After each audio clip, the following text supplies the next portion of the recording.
Oi. E aí, pessoal, como é que estão? Tudo bem? Tudo de boa? Tudo em casa? Então, a gente voltou, né, a fazer algumas atividades com vocês.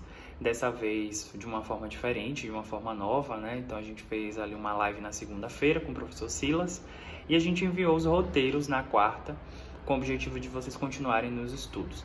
Então, assim, a gente buscou estabelecer uma relação entre resiliência, que foi o tema que o professor Silas falou, né? Que é essa capacidade da gente entender as coisas, mas acima de tudo de entender, de aceitar, né, tentar modificar uma ou outra coisa, a gente também tem que entrar no aspecto de mudança, né? Então existe um processo bem engraçado na resiliência, é a resiliência, a resistência e a mudança.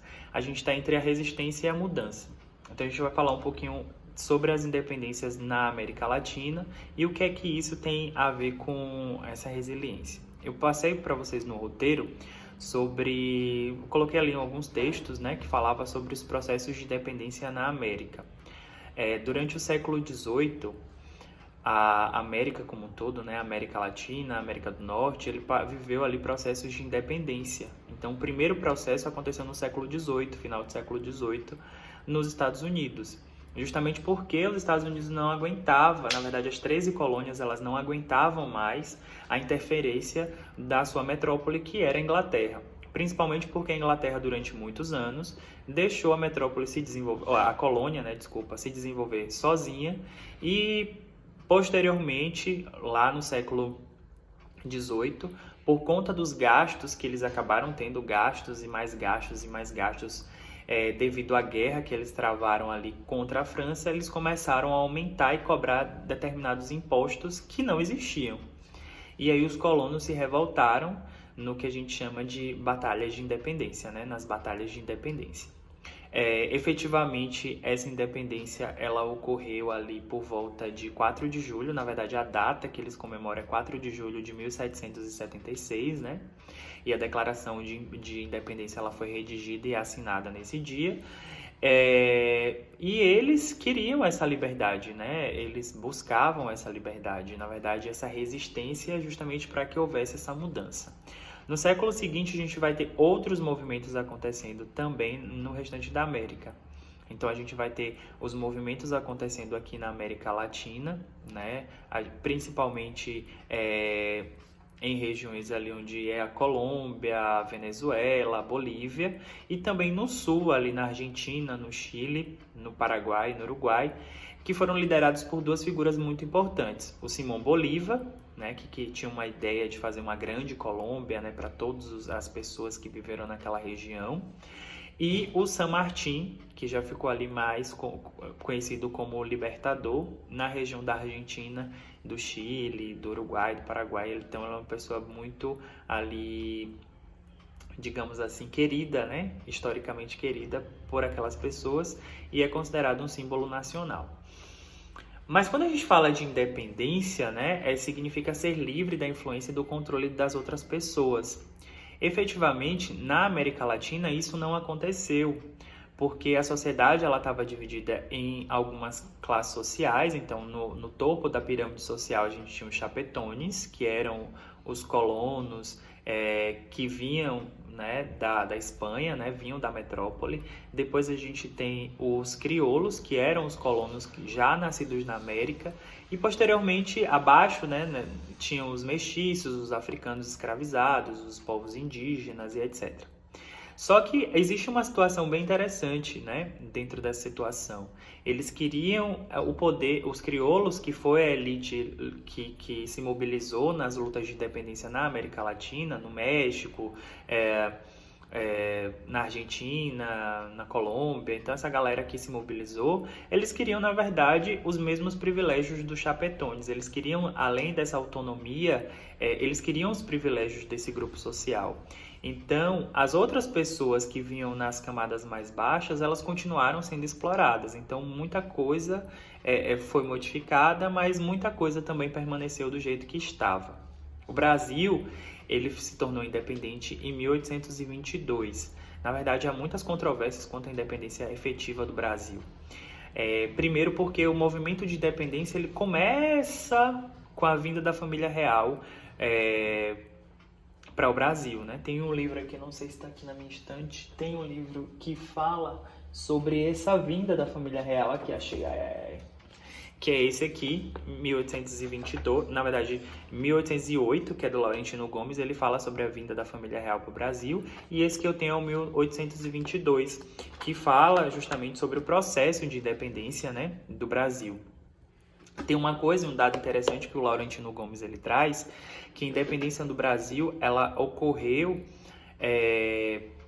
por uma mulher, que foi a Leopoldina. Mas vamos voltar um pouquinho ali para a gente não confundir, né? Em 1806, os brasileiros eles recebem, assim, muito assustados, né, toda a família real portuguesa, porque estavam fugindo da fúria do Napoleão Bonaparte, porque eles furaram o bloqueio continental, que era um bloqueio imposto por Napoleão Bonaparte, na época imperador da França, para a Inglaterra. Então nenhuma nação deveria comercializar com a Inglaterra, e Portugal continuou comercializando com a Inglaterra.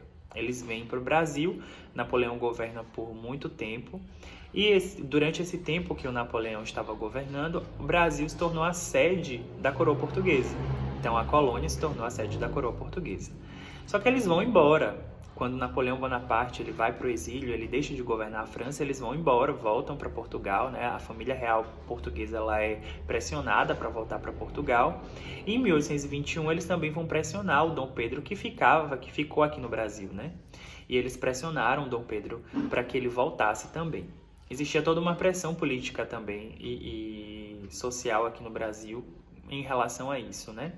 Até que em 1822 o Dom Pedro ele viaja para resolver um problema em São Paulo, e a Leopoldina ela recebe uma carta, que era a esposa do Dom Pedro, recebe uma carta exigindo que eles voltassem e que deixassem o Brasil novamente na condição de colônia. Uma vez que o Brasil, desde 1815, era um Reino Unido de Portugal e Algarves, então ele era considerado um lugar importante. E a Leopoldina não quis voltar, então ela assina a declaração de independência, uma vez que ela era a princesa regente, manda despachar para o Dom Pedro, e aí a gente tem toda a história que a gente conhece, nas margens do rio Ipiranga, ele gritou independência ou morte, e assim por diante. O Brasil só se torna independente anos mais tarde, porque tem toda uma movimentação, principalmente na Bahia, né, em 2 de julho de 1823, para expulsar os portugueses, porque os portugueses estavam ainda tomando várias partes do território brasileiro. Então, houve todo um processo ali para a expulsão dos portugueses do Brasil. Então, a gente tem 3 grandes movimentos de independência, né, e esses movimentos eles foram justamente influenciados pelos esses ideais de liberdade, né? Esses ideais de que as pessoas queriam se ver livres dessa influência e do controle das outras pessoas.